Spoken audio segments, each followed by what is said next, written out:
تو میرے دوستو آج ہم موجود ہیں ہمارے آستانہ عالیہ نوری دربار کلاچی شریف میں، جہاں پہ عرس مبارک ہے ہمارے دادا مرشد سلطان الفقراء ششم صاحب عرفان تاجدار اولیاء حضور قبلہ و کعبہ فقیر نور محمد سروری قادری دامت برکاتہم و رحمت اللہ تعالی علیہ و رضی اللہ تعالی عنہ۔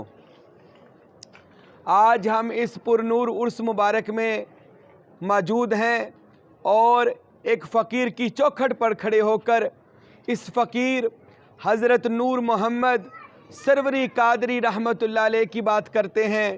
ان کے پیشوا حضرت سخی سلطان العارفین برہان الواصلین مقتدائے کاملین فنافذات عین یاہو حضرت سخی سلطان باہو رحمت اللہ علیہ کی بات کرتے ہیں، اور جو ہمارے عقیدت مند اس آستانے کے سروری قادری مرید دور اور نزدیک سے یہاں پر فیض سلطانیہ لینے کے لیے آئے ہیں، آج ان کو بھی بتایا جاتا ہے کہ سروری قادری سلسلے کا فیض کتنا ہے، اور سروری قادری جو مرید ہو جاتا ہے اللہ کی بارگاہ میں اس کا کتنا مرتبہ اور مقام ہو جاتا ہے۔ آئیے آج ہم بات کرتے ہیں حضرت سخی سلطان باہو رحمت اللہ علیہ۔ حضرت حامد سلطان نے اپنی کتاب مناقب سلطانی میں، اور میرے دادا مرشد حضرت فقیر نور محمد سروری قادری نے اپنی کتاب مخزن الاسرار و سلطان الاوراد میں یہ واقعہ نقل کیا کہ حضرت سخی سلطان باہو رحمت اللہ علیہ 30 سال تک کامل مرشد کی تلاش میں رہے، 30 سال، اور اس 30 سال کی عرصہ میں حضرت سلطان باہو رحمت اللہ علیہ حجرہ شاہ مقیم دم میرا بہاور شیر قلندر بھی فیض کی نیت سے گئے، اور گڑھ مہاراجہ میں حضرت حبیب شاہ اور حضرت عبد الرحمن دہلوی رحمت اللہ تعالی علیہ مجمعین اور بھی دیگر اولیاء کا تذکرہ کتابوں میں ملتا ہے کہ حضرت سلطان باہو فیض کی نیت سے ان اولیاء کے پاس تشریف لے کر گئے۔ 30 سال تک سلطان باہو فرماتے ہیں مجھے وہ ولی نہیں ملا کہ جس کے پاس اسم اللہ ذات ہو، یعنی میں ذاتی ولی اللہ، ذاتی فقراء بننا چاہتا تھا، وہ مقام لینا چاہتا تھا۔ آپ تو پیدائشی ولی اللہ ہیں، مگر جو آپ کی طلب تھی وہ طلب کہیں سے بھی پوری نہیں ہوئی۔ تو حضرت سلطان باہو فرماتے ہیں کہ میں اسی طلب میں جا رہا تھا، اب تو ایک گھڑ سوار آیا اور اس گھڑ سوار نے مجھے اٹھایا اور اپنے گھوڑے پہ بٹھا لیا۔ وہ گھڑ سوار مجھے لے کر مجلس محمدی میں چلا گیا۔ فرماتے ہیں میں نے اس گھڑ سوار سے پوچھا کہ تو آپ کون ہیں؟ تو انہوں نے فرمایا میرا نام علی شیر خدا ہے، میں حضرت مولا علی ہوں۔ فرماتے ہیں مولائے کائنات حضرت علی شیر خدا کرم اللہ تعالی وجہہ الکریم مجھے نبی دو جہاں رحمت عالم محمد رسول اللہ صلی اللہ علیہ وآلہ وسلم کی مجلس محمدی میں لے گئے، اور حضرت سلطان باہو عارفوں کے بادشاہ فرماتے ہیں کہ جب میں نبی پاک صاحب دو جہاں کی مجلس میں گیا تو نبی پاک صلی اللہ علیہ وآلہ وسلم نے مجھے دیکھ کر فرمایا اے علی میرے باہو بیٹے کو لے آئے ہو۔ سبحان اللہ۔ حضور پاک جن کو اپنا باطن میں بیٹا فرمائے انہیں سلطان باہو کہتے ہیں۔ حضرت سلطان باہو کہتے ہیں کہ نبی کریم نے مجھے فرمایا اے باہو تجھے مجھ سے زیادہ کامل پیر نہیں ملنا، کہ مجھ سے زیادہ پیر کامل اور مرشد کامل کوئی نہیں ہے، آ باہو سلطان میں تجھے اپنا مرید بنا لوں۔ اللہ اکبر۔ حضرت سلطان باہو فرماتے ہیں میں نے اپنے ہاتھوں کو آگے کیا، سرور دو جہان نے رحمت عالم نے مجھے اپنے ہاتھوں میں میرے ہاتھ لیے اور مجھے اپنا مرید کر لیا، اور میں نے عرض کیا یا رسول اللہ جب بھی کوئی کسی ولی اللہ کا بیعت ہوتا ہے، مرید ہوتا ہے، کوئی نقش بندی ہے، کوئی چشتی ہے، کوئی سہروردی ہے، تو یا رسول اللہ میں آپ کا مرید ہوا ہوں۔ یا رسول اللہ ہم کون ہیں؟ میرے نبی نے فرمایا اے باہو سلطان آپ سرور دو عالم کے مرید ہیں، آپ سروری قادری ہو گئے۔ سروری یعنی جو سرور دو عالم کا مرید ہو۔ اور پھر فرمایا مجلس محمدی میں غوث اعظم سے میرے نبی فرمایا عبدالقادر باہو سلطان کو اب بھی بیعت کر لیں، اور بیعت کرنے کے بعد ان کو تلقین و ارشاد کا حکم ارشاد فرما دیں۔ پھر غوث پاک نے بھی حضرت سلطان باہو کو سینے سے لگایا اور فیض قادریت عطا فرمایا۔ حضرت سلطان باہو رحمۃ اللہ علیہ نے جب مجلس محمدی سے سروری قادری فیض لیا، جب سروری قادری مرید سن لیں جو اس سلسلے میں بیعت ہیں، سلطان باہو فرماتے ہیں جو ہمارے کسی بھی خلفاء کے ہاتھوں یا ہماری اولاد کے ہاتھوں جو ہمارا دست بیعت ہوا وہ حقیقت میں نبی پاک کا ہی مرید ہوا۔ سروری قادری اتنا عالی شان یہ نسبت ہے، یہ اتنا اچھا تعلق اور اتنا اچھا یہ منصب ہے سروری قادری جو اللہ رب العزت نے ہمیں سب کو عطا فرمایا، الحمدللہ۔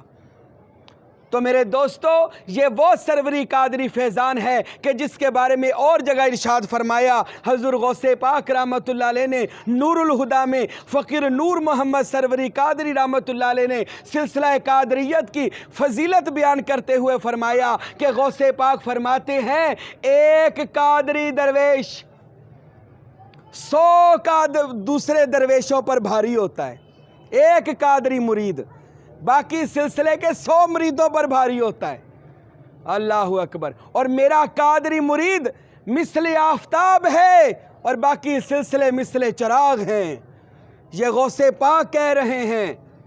یہ اس وجہ سے ہے کہ غوث اعظم ہو یا سلطان باہو، اللہ پاک نے ان کو اسم اللہ ذات عطا فرمایا، اور جس ولی کے پاس اسم اللہ ذات ہو اللہ اس کو روئے زمین کی سلطان الفقراء کا درجہ اور مقام اللہ اس کو عطا فرما دیتا ہے۔ تو ہمیں یہ اعزاز حاصل ہے کہ غوث پاک سے سلطان باہو اور سلطان باہو سے یہ سروری قادری سلسلے کی کڑی یہ فقیر نور محمد سروری قادری رحمت اللہ علیہ تک آئی۔ ان کے بھی روزے کی زیارت کروائی جائے سب کو، کہ جن کی بارگاہ میں ہم کھڑے ہیں اور یہ ان کے طالبین کھڑے ہیں۔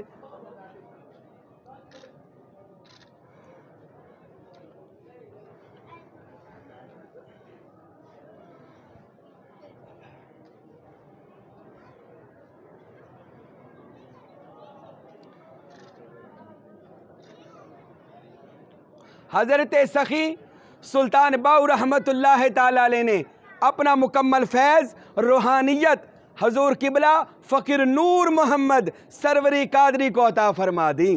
تو الحمدللہ آج ان کا عرس مبارک ہے جہاں پر ہم موجود ہیں، اور بالکل ہی فقیر نور محمد کے نوری دربار کے بالکل ساتھ مسجد ہے، اور مسجد کے ساتھ گنبد کامل ہمارے پیر و مرشد حضور قبلہ فقیر عبدالحمید کا روضہ مبارک ہے، یہ بھی زیارت کروائی جائے تاکہ میں فقیر عبدالحمید صاحب کے بارے میں بات بتاؤں۔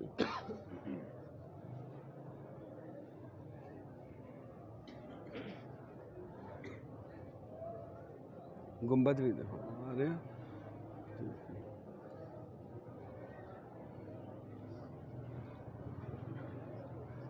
تو ہمارے جو مرشد کامل فرزند فقیر نور محمد حضرت فقیر عبدالحمید سب پڑھے رحمت اللہ علیہ، اللہ ایسے ولی کے مزید درجات کو بلند فرمائے۔ آپ نے فرمایا کہ میں دربار سلطان باہو میں قیام پذیر تھا، میں نے کیا دیکھا مشاہدے میں کہ بہت ساری دنیا ہے، بہت ہجوم ہے، اور حضرت سلطان باہو لوگوں کو دم کر رہے ہیں، تعویذ دے رہے ہیں، دعائیں مانگ رہے ہیں۔ تو میں بھی وہاں پر کھڑا ہوں۔ فقیر عبدالحمید فرماتے ہیں میرے دل میں آیا یہ تو بڑی دیر لگ جائے گی، اتنی دنیا کو دم کریں گے سلطان باہو اور تعویذ دیں گے۔ تو میں نے کیا دیکھا، ایک ہی دم میں، ایک ہی نظر میں، پلک جھپکنے میں سب کو دم ہو گیا اور تعویذ دیے گئے۔ اور پھر حضرت سلطان باہو نے میری طرف توجہ ہو کر فرمایا اے عبدالحمید، آج سے میں اپنی یہ طاقت تم کو بخشتا ہوں۔ یہ سلطان باہو فرما رہے ہیں ہمارے شیخ کامل فقیر عبدالحمید صاحب کو کہ میں اپنی یہ طاقت آپ کو بخشتا ہوں، آپ کو دیتا ہوں۔ آج سے میرا دم آپ کا دم، میرا تعویذ آپ کا تعویذ، میرا لمس آپ کا لمس، اور میرا مرید آپ کا مرید، اور آپ کا مرید میرا مرید۔ اللہ اکبر۔ حضرت فقیر عبدالحمید صاحب فرماتے ہیں یہ عنایت مجھے حضرت سلطان باہو رحمۃ اللہ علیہ نے عطا فرمائی کہ آج جو میں دم کر دوں یا دعا دے دوں یا تعویذ دے دوں، جس پر توجہ کر دوں، یہ میری توجہ نہیں ہے، یہ حضرت سلطان العارفین سلطان باہو کی توجہ ہے۔ سبحان اللہ۔ تو ہم اتنے اولو العزم اور جلیل القدر اولیاء کے مزار پر کھڑے ہیں، تو میرے دوستو جو چینل کو بھی دیکھ رہے ہیں، ادھر بھی حاضر ہیں، اپنی قسمت پر رشک کریں۔ اللہ کے ولیوں کی سنگت حقیقت میں اللہ کی سنگت ہوتی ہے۔ اپنے دلوں کو پاک کرنا چاہتے ہیں تو ایسے اولیاء کے مزارات پر آ جائیں، ایسے اولیاء کے آستانے پر آ جائیں جہاں پر حضرت فقیر ہارون احمد جیسے اور حضرت فقیر شاہ گل احمد جیسے پاک ولی اللہ موجود ہیں، جو اپنی دعاؤں سے اور اپنی توجہ سے ہمارے دل کی دنیا کو بدل رہے ہیں۔ اپنی زندگیاں بیکار نہ کریں، اپنی زندگیوں کو فرقہ واریت میں نہ لگائیں، اپنی زندگیوں کو اللہ والوں کے نام لگا دیں۔ اللہ کی قسم، جو بندے اللہ والوں کے ہو جاتے ہیں حقیقت میں وہ اللہ کے ہو جاتے ہیں۔ جلال الدین رومی نے مثنوی شریف میں لکھا کہ اللہ والوں کی صحبت میں بیٹھنا اللہ کی صحبت میں بیٹھنا ہے، اللہ والوں کے پاس بیٹھنا اللہ کے پاس بیٹھنا ہے۔ تو یہ کتنی بڑی خوش قسمتی ہے، ہم ان اللہ والوں کی بارگاہ میں آ کر بیٹھے ہوئے ہیں۔ ہمارا دن رات، ہمارے شب و روز اس اللہ کے ولی کے آستانے پر گزر رہے ہیں اور ان کا مشن پھیلانے میں گزر رہے ہیں۔ تو میرے دوستوں، میں آپ سب کو یہی بات کہوں گا، اس پاک آستانے سے محبت کر لیں، اس آستانے سے پیار کریں، جتنی خدمت ہو سکتی ہے کریں، اپنے دلوں کو صاف کریں۔ اور جو میرا آخری پیغام ہے، ہم اس آستانے پر آئے ہیں دلوں کو صاف کرنے کے لیے۔ جب دل صاف ہو جاتا ہے تو یہ اللہ کا حرم بن جاتا ہے، یہ اللہ کا گھر بن جاتا ہے۔ قلب الانسان بیت الرحمن، تو پھر یہ اللہ کا حرم ہو جاتا ہے۔ تو اللہ کے ولیوں کے آستانوں پر آ کر سب سے پہلا کام یہ کیا کریں کہ دل کی کایا پلٹنے کی کوشش کیا کریں۔ مرید کے معنی ہے ارادہ کرنے والا، مرشد کے معنی ہے راہ دکھانے والا۔ مرشد اسے راہ دکھاتا ہے جو ارادہ کرتا ہے۔ آپ ارادہ رکھیں کہ یا اللہ، اے خداوند اکبر، ان اولیاء کے صدقوں سے ہمارے دلوں کو بھی پاک اور صاف فرما دے۔ کیونکہ ہمارے نبی نے ارشاد فرمایا، ترمذی کی حدیث ہے، آقا نے فرمایا بندے کے اندر ایک ایسا ٹکڑا ہے، اگر وہ ٹکڑا صاف ہے تو بندہ بھی صاف ہے، اگر وہ ٹکڑا گندا ہے تو بندہ بھی گندا ہے۔ یا رسول اللہ، وہ کون سا ٹکڑا ہے؟ میرے نبی نے فرمایا وہ تمہارا دل ہے، وہ تمہارا دل ہے۔ آج ہم پگڑیوں پر زور دیتے ہیں، ہر کام پر زور دے رہے ہیں، پر دل پر زور نہیں دے رہے۔ جس کے ٹھیک ہونے کا اللہ کے نبی نے حکم دیا، اپنے دلوں سے اولیاء کے مزار پر آئے ہیں، پیر بھائی ہیں، مرید ہیں، یہ ارادہ کر کے جائیں فقیر نور محمد کے صدقے سے اللہ ہمارے دلوں کو صاف کر دے، ہمارے دلوں میں اسم اللہ ذات کی روشنی، ہمارے سینے اسم محمد، ہماری پیشانیاں اسم محمد سے چمک جائیں انشاءاللہ۔ اور ایسے مرشدوں کی فقیر عبدالحمید کے ہم مرید ہیں۔ اللہ کی قسم، فقیر عبدالحمید جیسا عاجز فقیر ہم نے نہیں دیکھا، وہ اتنے عاجز فقیر تھے۔ فقیر نور محمد ایسے وارث فقر محمدی تھے کہ کبھی کسی کو آپ نے نہیں ڈانٹا، کبھی کسی کا غصہ نہیں کیا، کبھی کسی کے خلاف نہیں ہوئے۔ ایسے یہ اولیاء ہیں۔ تو ہم میں بھی ایسی ادائیں ہونی چاہیے، ہم بھی اپنے مرشد کی طرح اپنے آپ کو عاجزی کا پیکر بنائیں۔ کہیے انشاءاللہ۔ ہم اس آستانے پر کچھ آئے ہیں، سیر کر کے نہ جائیں، صرف لنگر کھا کے نہ جائیں، صرف دنیا کی باتیں کر کے نہ جائیں، بلکہ یہاں پر آئے ہیں تو ان کے صدقے سے اپنے دلوں کی دنیا کو بدل کر جائیں انشاءاللہ۔ تو ہمارا مقصد اس دربار پر آنے کا، اس نوری آستانے پر آنے کا پورا ہو جائے گا انشاءاللہ۔ اللہ کی بارگاہ میں دعا ہے کہ اللہ تعالی حضرت فقیر نور محمد اور حضرت فقیر عبدالحمید صاحب کے صدقہ سے ہم سب کو فقیر ہارون اور فقیر شاہ گل احمد کی محبت اور عقیدت عطا فرمائے، آپس میں رنجشوں کو ختم کرے، اور اللہ ہم سب کو مل کر سلسلہ سروری قادری کی ترویج اور تبلیغ کرنے کی توفیق عطا فرمائے۔ ثم آمین وما علینا الا البلاغ المبین۔